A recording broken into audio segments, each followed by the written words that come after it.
Ayan po mga kamarites ang ating sangkap. Luya, sibuyas, bawang. Mga kamarites, magluluto po tayo ngayon ng dinuguan. Ito yung kamuting kahoy, yung napansahog. Hiniwa-hiwa ko na. Ito. Ayan mga kamarites. Ayan po. Mga kamarites, igigisa na natin yung bawang. Bawang sibuyas.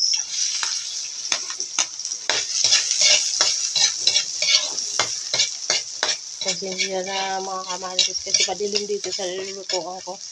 Mamaya pagisa ililipat ito doon sa kahoy.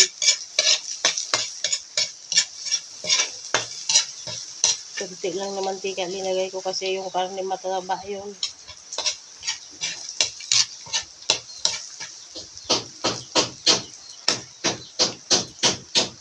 Yung luya, isunod natin yung luya sa bawang.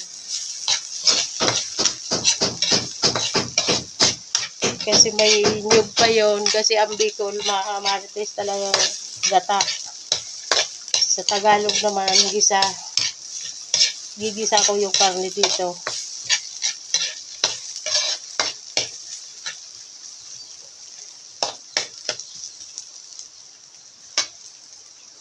Lagay na natin itong sibuyas.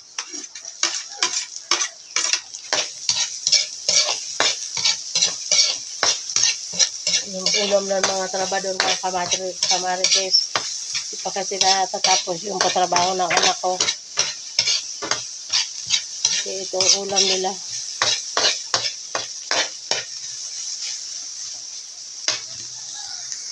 Sasalang na natin mga kamarites. Aray, kaldero.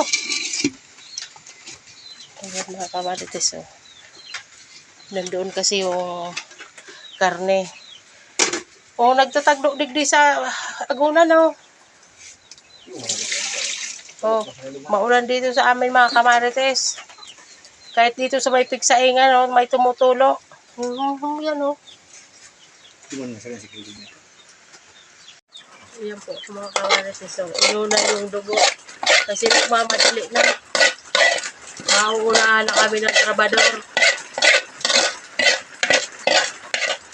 Ayan po.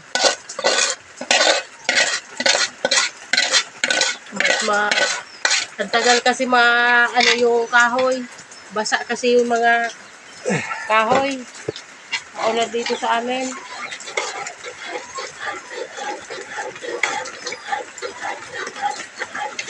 Ayan po mga kamarites. Hindi makita masyado. Madilim.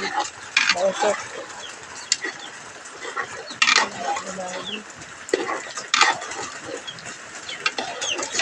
Mga kamarites, luto na po ang aking dinuguan. Ito na po.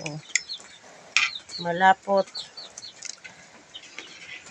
Yan po.